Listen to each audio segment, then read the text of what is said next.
உங்கள் அத்தனை பேருக்கும் இனிய வணக்கங்களை வாழ்த்துக்களையும் கூறிக்கொண்டு, இப்போ நேரம் 12:10. நம்முடைய ஒர்க்கிங் பிரசிடென்ட் ஜேசி ராஜா ஒரு விஷயத்தில் கராராக இருப்பார்.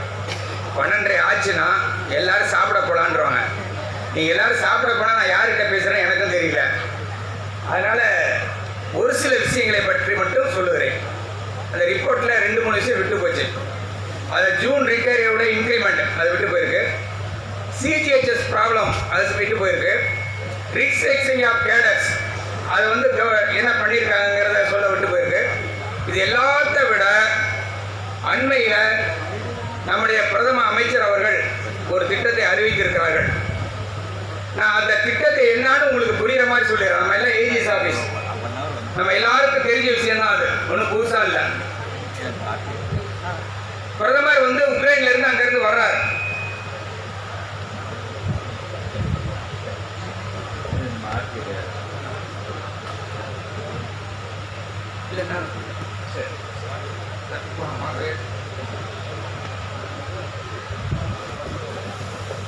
அங்கிருந்து வந்த உடனே 30ஆம் தேதியா கரெக்டா தேதி ஒரு அறிவிப்பு செய்யப்படுகிறது. என்ன அறிவிப்புனா, staff side leaders standing committee மெம்பர்ஸா வந்துருங்கட்டார் வீட்டுக்கு. ரொம்ப ஹெக்டிக் ஷெட்யூல். அங்கிருந்து 6 மணிக்கு நம்ம தோழர்கள்லாம் போயிட்டாங்க. 6ல இருந்து 7 மணி வரை ஒரு கூட்டம் நடைபெற்றது. அந்த ஸ்டாண்டிங் கமிட்டி மீட்டிங்ல வேற எந்த பிரச்சனையும் நீங்க பேசக்கூடாதுன்னு சொல்லிட்டாங்க. நம்ம முதல்ல வச்சிருக்கிற கோரிக்கையே 8வது சம்பள கமிஷன் அமைக்க வேண்டும், புதிய ஓய்வூதிய திட்டத்தை திரும்ப பெற வேண்டும் என்ற முக்கியமான கோரிக்கைகள். ஆனா எதையுமே பேசக்கூடாதுட்டாங்க. சரி, ஒரு மரியாதை, அவ்வளவுதானே. நம்ம எதுவும் பேசல. அவர் சொன்னதை கேட்டுட்டோம். கேட்கும் போதே நம்ம தலைவர்கள் கொஞ்சம் பேர் அங்கேயே உருகிட்டாங்க. சாதாரணமே பிரதம மந்திரியை பார்த்தாவே உருகிடுவாங்க. அவரு வேற உங்க பென்ஷனை கேரண்டி கொடுக்குறேன்னு சொன்ன உடனே அந்த வார்த்தை இருக்கு பாருங்க, அது அப்படியே நம்முடைய தலைவர்களையும் மயக்கி உருக வைத்து மயக்கப்பட வைத்து விட்டது. அன்னைக்கு ராத்திரி 12 மணிக்கு உட்காந்து நாங்க எல்லாம் டிஸ்கஸ் பண்ணிட்டு இருக்கோம். பிரதமர் என்ன அனௌன்ஸ் பண்ணியிருக்கார், உங்களுக்கு புதிய ஓய்வூதிய திட்டத்தில் சேர்ந்தவர்களுக்கு முதல்ல அது என்னன்னு தெரியல. பழைய ஓய்வூதிய திட்டம்னா என்னன்னு சொல்லுங்க. நம்ம ஆஃபீஸில் எல்லாத்தையும் நான் பல தடவை பேசியிருக்கேன், எல்லாத்தையும் பேசியிருக்கேன்னு நினைக்கிறேன். எல்லாமும் எனக்கு தெரிஞ்ச போதான். What is old pension scheme? ஓபிஎஸ்னா ஓ பன்னீர்செல்வம் இல்ல, அது என்ன ஸ்கீம்? Defined benefit scheme. நல்ல அந்த வார்த்தை மறந்துடாதீங்க. அதுல என்ன டிஃபைன் பண்ணியிருக்கான்? துரைப்பாண்டியன் பணியிலிருந்து ஓய்வு பெற்றால், ராமசாமி பணியிலிருந்து ஓய்வு பெற்றால், குப்புராஜி பணியிலிருந்து ஓய்வு பெற்றால் அவன் வாங்கிய சம்பளத்தில் 50% கொடுக்கப்படும் என்று எழுதியிருக்கிறான். புதிய ஓய்வூதிய திட்டத்தில் என்ன எழுதியிருக்கிறான்? இது பழைய ஓய்வு திட்டம். என்ன கொடுக்கப்படும்? புதிய ஓய்வூதிய திட்டத்தில் என்ன பிடிக்கப்படும் என்று எழுதியிருக்கிறான். வித்தியாசம் புரியுதா உங்களுக்கு? பணியில் சேர்ந்தவுடன் 1/1/2004 இருந்து என்னுடைய சம்பளத்தில் 10% பிடிக்கப்படும். அதுக்கு பேர் என்ன? அதுக்கு பேர் என்னங்க? Wage cut. அதுக்கு பேர் என்ன? சம்பள முடக்கம். சம்பளத்தை பிடிக்கம் செய்கிறார்கள் 10%. ஓல்டு பென்ஷன்ல இருக்கிறவன் 1 பைசா கூட கொடுக்கல, முழு பென்ஷன் வாங்குறான். நியூ பென்ஷன்ல இருக்கிறவன் 10% பிடிச்சிக்கிட்டு அவனுக்கு 1 பைசா கூட இல்ல. வித்தியாசம் புரியுங்க? அப்போ நம்ம என்ன கேட்டோம்னா, நான் இதை பல தடவை பல கூட்டங்கள்ல கிளாஸ்ல எல்லாம் எக்ஸ்பிளைன் பண்ணிட்டேன். எனக்கே அது போர் அடிக்கிற சப்ஜெக்ட் ஆயிடுச்சு. அநேகமா சன் டிவியில காணொலி யாராவது பாத்தீங்களா? எல்லாரும் பார்த்துருக்காங்கன்னு நினைக்கிறேன். எல்லாரும் பார்த்துருக்காங்க. அந்த காணொலியில பல கேள்விகளை கேட்டிருக்கேன். அதே கேள்விகளை திரும்ப ரிப்பீட் பண்றேன். இந்த புதிய பென்ஷன் திட்டத்துல 60% ரிட்டையர் ஆகும்போது கொடுத்துருவான். நல்லா ஞாபகம் வச்சுங்க. 10 லட்சம் நீங்க சேர்த்து வச்சிருந்தீங்கன்னா ரிட்டையர் ஆகும்போது எவ்வளவு? 6 லட்சத்தை கொடுத்துருவான். கரெக்டா? இந்த 4 லட்சத்தை பங்கு மார்க்கெட்ல போடுவான். நல்லா ஞாபகம் வச்சுக்கணும். இந்த 4 லட்சம் பங்கு மார்க்கெட்ல போட்டா 1 லட்சத்துக்கு இப்ப எவ்வளவு வருமானம்? லேட்டஸ்ட் சொல்லுங்க. 7.5%. 8% வச்சீங்கன்னா 1 லட்சத்துக்கு 8000 ரூபாய். 4 லட்சத்துக்கு வருஷத்துக்கு 32,000. 32,000 12 வகுத்து பாருங்க எவ்வளவு வரும்? 3200 3200 வச்சுங்க. இவ்வளவுதான் அவன் பென்ஷன். ஆனா ஓல்டு பென்ஷன் 10 வருஷம் சர்வீஸ் செய்திருந்தாலே நீங்கள் வாங்கிய சம்பளத்தில் 50% ஓய்வூதியமாக வழங்கப்படும். இந்த ஒன்னொன்னா புரிஞ்சுக்கணும். இப்போ அது அவர் என்ன சொன்னாரு, நீங்க நியூ பென்ஷன்ல வந்ததுக்கு அப்புறமா அந்த 50% கேரண்டி கொடுக்குறேன்னாரு. அது கேட்கும்போது நானும் கொஞ்சம் அப்படியே மறந்து தான் போனேன். அடுத்தது என்ன சொன்னார்னா, 25 வருஷம் சர்வீஸ் பண்ணியிருந்தீங்கன்னா ஃபுல் பென்ஷன். அதுவும் கொஞ்சம் கேட்க நல்லா இருக்கு, ஆனால் நியாயமானதா? இப்போ 10 வருஷம் சர்வீஸ் பண்ணாலும் பென்ஷன் உண்டு, 20 வருஷம் சர்வீஸ் பண்ணாலும் பென்ஷன் உண்டு. அது எவ்வளவு? 50% பே லாஸ்ட் ஆன். ஆனா 25 வருஷம் 5வது சம்பள கமிஷனுக்கு பிறகு மினிமம் குவாலிஃபைங் சர்வீஸ் ஒரு கணக்கு போடுவோம் பென்ஷன்ல. எஸ்ஏஎஸ் ஒரு கணக்கு. குவாலிஃபைங் சர்வீஸ் என்றால் என்ன? அது எழுதினா 10 மார்க் அப்படியே வாங்கிடலாம். இப்போ அந்த குவாலிஃபைங் சர்வீஸ் என்பது குறைந்தது 10 வருஷம், அல்லது நீ 20 வருஷம்னா வாங்கின சம்பளத்தில் 50%. அதையும் நீங்க எல்லாம் ஞாபகம் வச்சுக்கணும். ஆனா இப்போ என்ன சொல்றாரு, ஃபுல் பென்ஷன் வேணா 25 வருஷம். 25 வருஷத்துக்கு குறைஞ்சா ஞாபகம் இருக்கா, நம்ம ப்ரொபோர்ஷனேட்டா பென்ஷனை ஷேர் பண்ணுவோம். 33 வருஷம் மாநில அரசு, நமக்கு மாநில அரசுக்கு 30 வருஷம். அது 25 வருஷம்னா அந்த 5 வருஷத்துக்கு பென்ஷன் குறையும். அப்போ 25 வருஷம்னா 25 வருஷத்துக்கு குறைவாக இருந்தால் ஓய்வூதியம் குறையும். இங்க ஒரு கேள்வி இருக்கு, அப்புறம் அடுத்து முடிக்கும் போது அந்த கேள்வியை நான் கேட்கிறேன். அடுத்தது என்ன சொல்றாங்க, அங்கதான் நமக்கு ஒரு சந்தேகமே வந்தது. கிராஜுவேட்டிங் நம்முடைய ஓல்டு பென்ஷன் ஸ்கீம்ல இருக்கிறவங்களுக்கு எந்த ப்ராப்ளமும் இல்லை. எனக்கு இந்த பிரைம் மினிஸ்டர் அனௌன்ஸ்மெண்ட் வந்த உடனே ரிட்டையர் ஆனவங்க ஃபோன் பண்றாங்க, சர்வீஸ்ல இருக்கிறவங்க ஃபோன் பண்றாங்க, என்பிஎஸ்ல இருக்கிறவங்க ஃபோன் பண்றாங்க. ரிட்டையர் ஆனவங்க ஃபோன் பண்றாங்க. என்ன ஃபோன் பண்றாங்கன்னா, சார் நமக்கு இந்த இன் அடிஷன் டு கிராஜுவேட்டின்னு சொல்றாங்க, அது நமக்கு கொடுப்பாங்களா சார்? ஆசையை பாரு. அடுத்தது ஒருத்தர் சொல்றாரு, நான் சர்வீஸ்ல இருக்கேன் சார், நமக்கு இதுல ஏதாவது பாதிப்பு வருமா சார்? உங்களுக்கும் பாதிப்பு இல்லை. யாருக்கு பாதிப்பு? நியூ பென்ஷன் சேர்ந்தவங்களுக்கு தான் அந்த ஸ்கீம் எல்லாமே. என்னன்னா இன் அடிஷன் டு கிராஜுவேட்டி எப்படின்னு தெரியும். அந்த கிராஜுவேட்டி கணக்கெல்லாம் உங்களுக்கு நான் அதுக்கெல்லாம் போல. என்ன கொடுப்பாங்க, ஒரு வருஷத்துல 10 மாசத்தோட ஆவரேஜை எடுத்து வச்சுவாங்களாம். ரிட்டையர் ஆகும்போது உங்களுக்கு கொடுப்பாங்களாம். இங்கதான் நமக்கு சந்தேகம் வருது. ஆதாயம் இல்லாம அது செட்டின்னு சொன்னா குமிழ் ஆயிடும். அதனால நான் சொல்லல. யாரோ இருந்தாலும் ஆதாயம் இல்லாம ஆத்துல போக மாட்டான் இல்லையா, ஏதோ ஒரு ஆதாயம் இருக்கணும். அப்ப இது என்னன்னு உள்ள போய் படிச்சா நைட்டு 12 மணி வரை நாங்க டிஸ்கஸ் பண்றோம். காலையில 4 மணிக்கு பினான்ஸ் மினிஸ்ட்ரியோட எக்ஸ்பெண்டிச்சர் செக்ரட்டரியோட வெப்சைட்டை திறந்து பார்த்தா விஷயம் பூரா வெளியில வந்துச்சு. என்னன்னா, அதாவது வடிவேல் பாஷையில் சொன்ன மாப்பு வச்சாய ஆப்புன்ன மாதிரி இதை இன்னும் எளிமைப்படுத்தி சொல்லணும்னா, நாய் வாழை எடுத்து நாய்க்கே நறுக்கி சூப்பு வச்சு கொடுக்கறதா நியூ பென்ஷன் ஸ்கீம்ல கொண்டு வந்திருக்கிற மாற்றம். அதுக்கு பேர் என்ன? Unified pension scheme. நல்லா ஞாபகம் வச்சுங்க.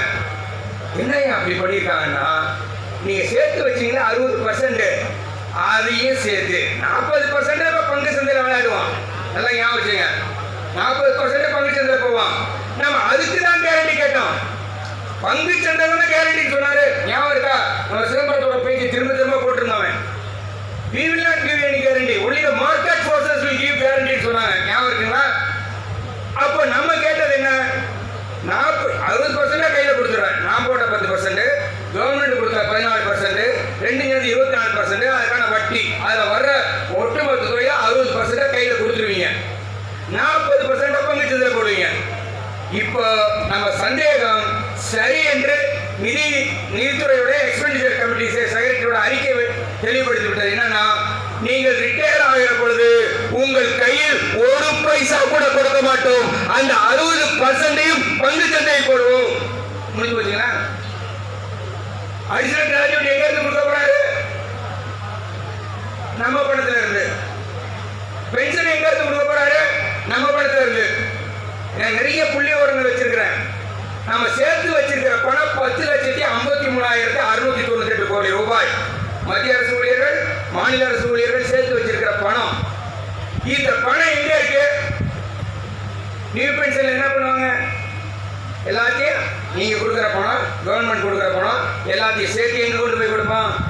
நம்ம அதானி அம்பானி எங்க இருப்பாங்க? பங்கு சந்தையில் இருப்பாங்க. பங்கு சந்தையில் போய் கொடுப்பாங்க. அங்க ஒரு ஃபண்ட் மேனேஜர் இருப்பார். அந்த ஃபண்ட் மேனேஜர் எந்த முதலீட்டை எதுல லாபம் வரும்னு பார்த்து அவர் போடுவார். அவர் எதுக்கு போடுவார் பெரும்பாலும்? இப்போ அதானி ஃபண்ட் மேனேஜர் இருந்தா ஹெச்டிஎஃப்சி இருக்கான், ஐசிஐசிஐ இருக்கான், எல்ஐசி இருக்கான், ஸ்டேட் பேங்க் ஆஃப் இந்தியா இருக்கான். இவங்கெல்லாம் எங்க போய் போடுவாங்க? ஸ்டேட் பேங்க் ஆஃப் இந்தியா பணத்தையே அதானிக்கு கொடுத்துருக்கான். அதானியோட பங்குகளை ஸ்டேட் பேங்க் ஆஃப் இந்தியா பணத்தையும் எல்ஐசி பணத்தை பயன்படுத்தி வாங்கியிருக்காங்க. அப்ப இவங்களை போய் பணத்தை பங்கு சந்தை போட எங்க போய் போடுவாங்க? பங்கு சந்தை போடுவேன். இப்ப நமக்கு இருக்கிற கேள்வி எல்லாம் என்னன்னா, யூனிஃபைடு பென்ஷன் ஸ்கீம். நம்ம அக்கா நிர்மலா சீதாராமன் இப்ப கூட வந்து என்னென்னமோ பேசியிருக்காங்க பாத்தீங்களா?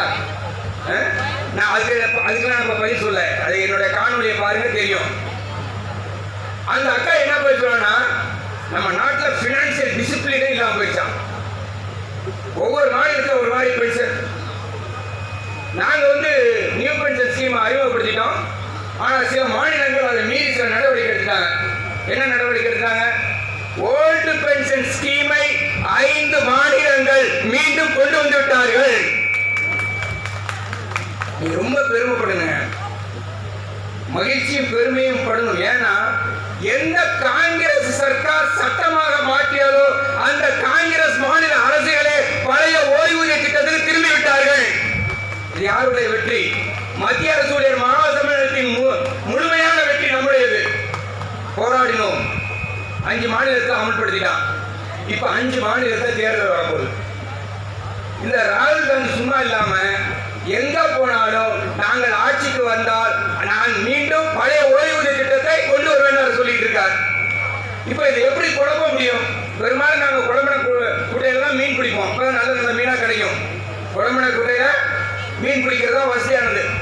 அப்ப அந்த குழப்பி விட வேண்டும் என்பதற்காக நல்ல கவனிங்க, இதுவரை ஆர்டர் போடல, இதுவரை கவர்மெண்ட் ஆர்டர் போடல. எந்த ஸ்டாஃப் சைடு லீடர் நல்ல விஷயம் என்று வெளியே வந்தாரோ அந்த ஸ்டாஃப் சைடு லீடர் வேற மாதிரி பேசுறாரு. நாங்க கேட்டது வந்து ஓல்டு பென்ஷன் ஸ்கீம் தான். ஆனா ஒரு கேரண்டி கொடுக்கிற மாதிரி இருக்கேன்னு வரவேற்றுட்டோம். ஆனா படிச்சு பார்த்தா இங்க கேரண்டி, எந்த கேரண்டி? யாருடைய பணத்தை பிடிங்க, யாருக்கு கேரண்டி? 60% சேர்த்து வைத்திருந்தோம் அல்லவா, அந்த பணத்தை எடுத்துக்கொண்டு உங்களுக்கு கொடுப்பேன் என்று சொல்லி இருக்கிறார்கள். இதுக்கு பேர் என்னங்க? Unified pension scheme. இதுக்கு பேர் நான் முடிச்சிடறேன். அவர் வந்து பாக்குறாரு பாருங்க, அழிச்சுவார் நினைக்கிறேன், அழிக்கிறதுக்குள்ள முடியும். இதுக்கு பேர் என்ன? ரொம்ப சிம்பிள்ங்க. 10,53,698 கோடி ரூபாய். 23 லட்சம் மத்திய அரசு ஊழியர்களின் பணம், 99 லட்சம் மாநில அரசு ஆசிரியர்களின் பணம்.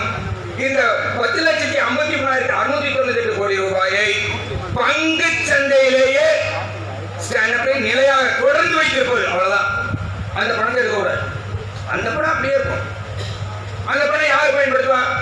ஏஜிஎஸ் ஆபீஸ்ல படிச்சவங்களுக்கு, எஸ்ஏஎஸ் படிச்சாலும் சரி, கன்ஃபர்மேஷன் எக்ஸாம் படிச்சாலும் சரி. அக்கௌண்ட்ஸ்ல முக்கியமான 3 பகுதியை நான் சொல்லுங்க. 3 மேஜர் அக்கௌண்ட்ஸ் என்ன? Consolidated fund of India, contingent funds of India, public accounts of India. 3 தானே மேஜர் ரேட்டு. ஜிபி ஓப்பன் எங்க சேர்த்து வச்சிருப்போம்? பப்ளிக் அக்கௌண்ட்ஸ் தான். பப்ளிக் அக்கௌண்ட்ஸ் சேர்க்கிற பணத்தை எப்படி பயன்படுத்துவோம்? அரசாங்கத்துக்கு எப்பொழுதெல்லாம் பணம் தேவையோ அப்பொழுதெல்லாம் எடுத்துக்கொள்வார்கள். நம்ம ஜிபிஎஃப் பயன்படுத்துபவர் யார்? நம்மை விட பயன்படுத்துபவர்கள் மத்திய அரசாங்கம். ஆனா புதிய பென்ஷன் திட்டத்துல போட்ட பணத்தை நீங்க அப்படியே யூனிஃபைடு பென்ஷனுக்கு போகணும். அது அப்பவே உங்களுக்கு இந்த சந்தேகம் வந்துச்சா? ஏன் அவரு கேரண்டி கொடுக்குறேங்கிறாரு, மினிமம் பென்ஷன் வந்து 10,000 சொல்லிட்டாரு, அப்புறம் எதுக்கியா ரைட்டிங்ல நீங்க வில்லிங்னஸ் கொடுக்கணும்னு கேட்டாரு? அதுதான் பிரச்சனைங்க. அங்கதான் சந்தேகமே ஒழுக்குது. ரைட்டிங்ல நீங்க கொடுத்தீங்கன்னா என்ன கொடுக்கணும்? இதுல இருக்கிற பணத்தை நீங்கள் எடுத்துக்கொண்டு 10,000 ரூபாய் கொடு, 50% கொடு, இன் அடிஷன் டு டிசிஆர்ஜி ஒரு பணம் கொடுக்கிறது. அப்ப யாருடைய பணம் இது? 60% பணம் நம்முடையது. ஊழியர். இப்ப நீங்க யோசிச்சு பாருங்க, எல்லா பணத்தையும் எடுத்துக்கிட்டா நீங்க என்னத்தை எடுத்து போவீங்க வீட்டுக்கு? எல்லாம் முன்னாடி ஜிபிஎஃப் இருந்தது. அந்த ஜிபிஎஃப் ஒரு பாதுகாப்பு, அது பேர் ப்ராவிடன்ட் ஃபண்ட், வருங்காலத்துக்கான பணம், ப்ராவிடன்ஸ். அந்த ப்ராவிடன்ட் ஃபண்டும் இல்லை. இப்போ 5 மாநிலங்களில் அமல்படுத்துகிற பொழுது என்ன சொன்னாங்கன்னா, இந்த பணத்தை ஊழியர்களின் பங்கை அப்படியே ஜிபிஎஃப் ஆக மாற்றிவிட்டார்கள். இப்ப அந்த யூனிவர்சிட்டி பென்ஷன்ல ஜிபிஎஃப் மாத்தல ஒண்ணு. கேரண்டீடு பென்ஷன் ஸ்கீம்னு ஒரு மாநிலம் கொண்டு வந்தாங்க. அனைமா உங்களுக்கு நல்லா ஞாபகம், யார் சொல்ல, பக்கத்து மாநிலம் ஆந்திரா. கேரண்டீடு பென்ஷன் அவன் என்ன கேரண்டி கொடுவான்னு தெரியுமா? அதான் ஆந்திரா சொன்னது வேற கேரண்டி, மத்திய அரசாங்கம் கொண்டு வந்திருக்கிறது வேற கேரண்டி. நல்லா ஞாபகம் வச்சுங்க. ஆந்திரா என்ன சொன்னா, கமலேஷ் ஒரு 5 நிமிஷம், கமலேஷ் ஒரு 5 நிமிஷம் கவனிங்க. ஆந்திரா என்ன சொன்னா, 60% ரிட்டையர் ஆகும்போது கொடுப்போம்ல, அதை நீங்க எடுத்துங்க. இந்த 40% பங்கு சந்தையில போடும்ல, 40% 32,000 தான் இல்லைங்களா? அது 12ஆவது வகுத்துல 2,750 ரூபா வருதுன்னு வச்சுங்களேன், 3,000 வருது. இந்த உண்மையான 50% பென்ஷன் எவ்வளவோ அதற்கும் வருகின்ற வருமானத்துக்கும் நியூ பென்ஷன்ல போட்டதுக்கு அப்புறம் பங்கு மார்க்கெட்ல போய் பென்ஷன் அன்னுட்டி ஃபண்ட்ல போட்டா என்ன வருமானம் வருகிறதோ அந்த வருமானத்துக்கும் குறைந்தபட்சம் ஓய்வூதியத்துக்கு 9,000 ரூபாய் குறைந்தபட்ச ஓய்வூதியம் இருக்கிற இடைவெளியை இட்டு நிரப்புவதுதான் Andhra pension scheme. It is called guaranteed pension scheme. OPS, NPS, UPS இப்போ வந்திருக்கிறது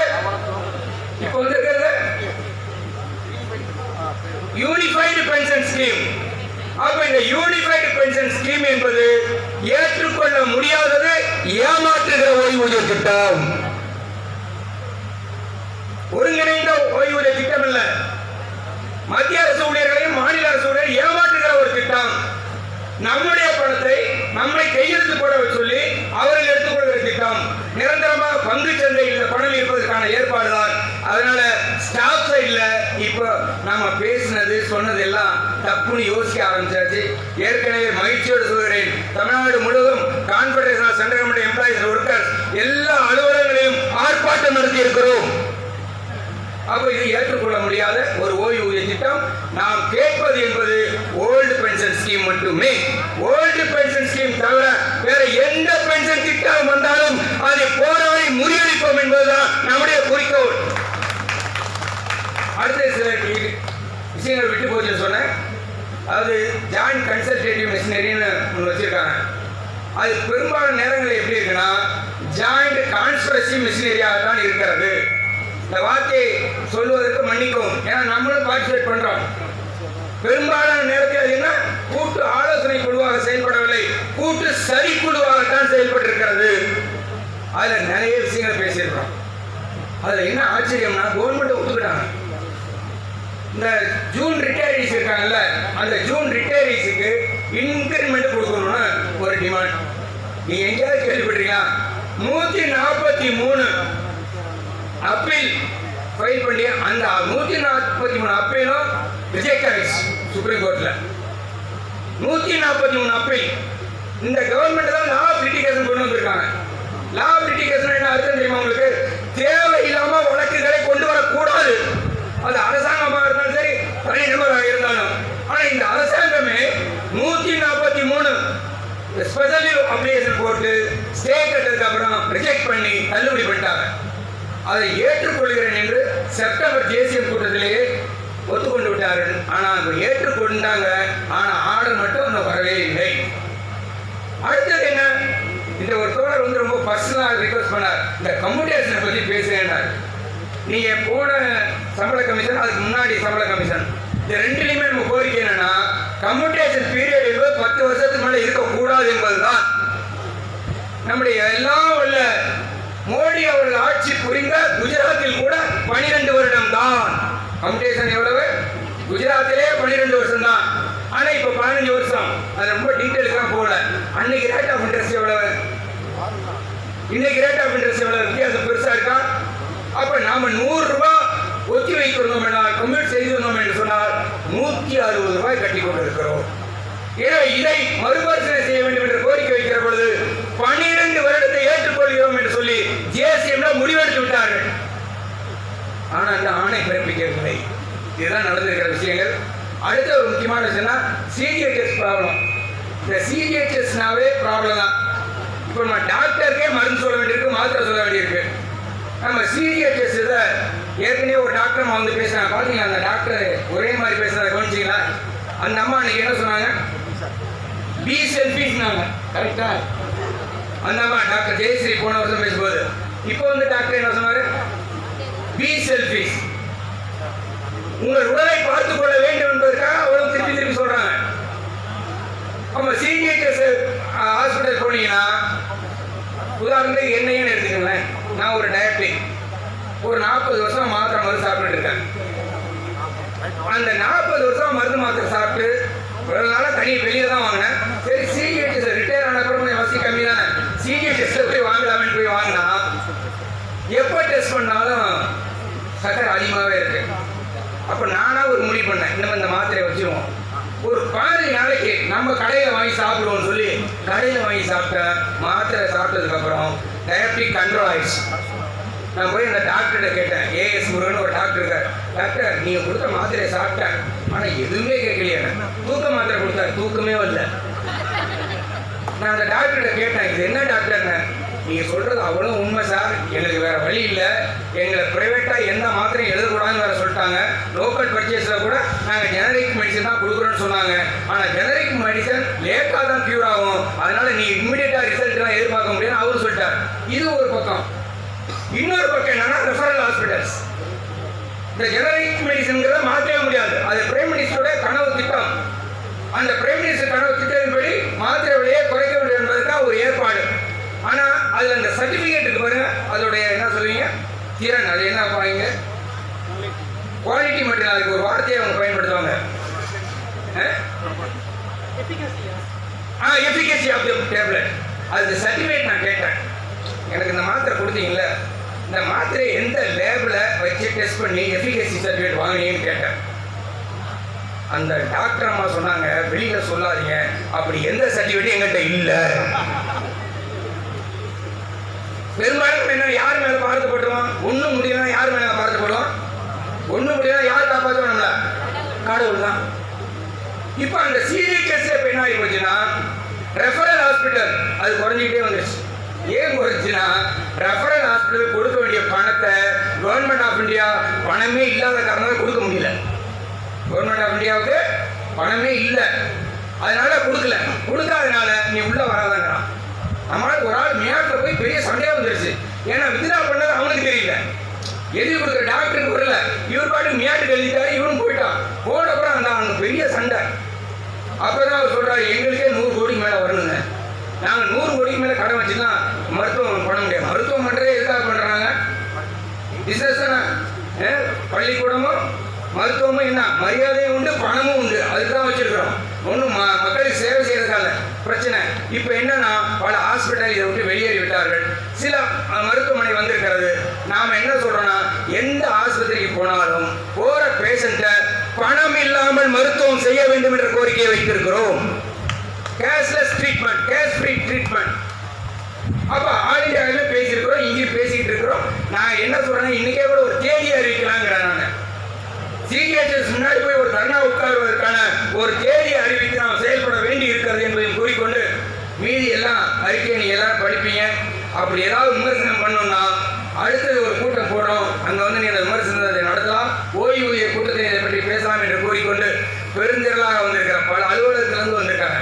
இந்த முகங்கள் எல்லாம் எனக்கு நன்றாக பழகி போன முகங்கள், எல்லாரையும் எனக்கு தெரியுங்கிறப்ப எனக்கு மகிழ்ச்சி. அதுதான், எல்லா முகங்களும் இங்க இருக்கிறவங்க எனக்கு ஏற்கனவே தெரிந்த முகங்கள் அத்தனை பேர் வந்திருப்பதற்காக வாழ்த்தி, நாம் சில ஃபார்மாலிட்டிஸ் அக்கௌண்ட்ஸ்லாம் பாஸ் பண்ண வேண்டியிருக்கு, அதையும் பொறுத்தவர்களை கேட்க வேண்டும் என்று கேட்டுக்கொண்டு, எங்க முத்து சொல்றாரு, எங்க முத்து அக்கௌண்ட்ஸ்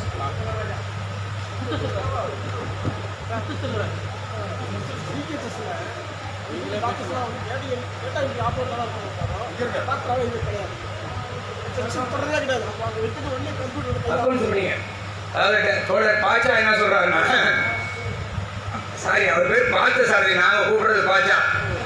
நம்ம ஊர்ல நம்ம ஆஃபீஸ்ல நிறைய பாச்சாங்க இருக்காங்க. அவர் என்ன சொல்றாருன்னா, அங்க இருக்க டாக்டர்களுக்கு டேட்டா என்ட்ரி ஆபரேஷன் மட்டும் தான் தெரியுது, மாத்திரை மருந்தை பத்தி தெரியலங்கிறாரு.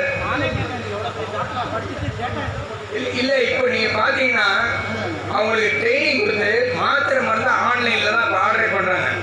அது வந்து இன்னைக்கு சில தேவையாகவும் இருக்கிறது, கொஞ்சம் பொறுமை இழந்து நம்ம உட்கார்ந்துருக்க வேண்டி இருக்கு, அதையெல்லாம் பொறுத்தரணும். ஆனா நல்ல மாத்திரை மருந்து கொடுக்கணும். நீ கம்ப்யூட்டர்ல என்ட்ரி பண்ணாலும் சரி, கையில என்ட்ரி பண்ணாலும் சரி, நல்ல மாத்திரை மருந்து வேண்டும் என்பதுதான் நம்முடைய கோரிக்கை. அதனால அந்த கோரிக்கைக்காக நம்ம ஒரு போராட்டம் நடத்த வேண்டும் என்ற முடிவை நீ அனுமதித்தால் தேதியை நாங்கள் அறிவிக்கிறோம். So thank you very much, comrades.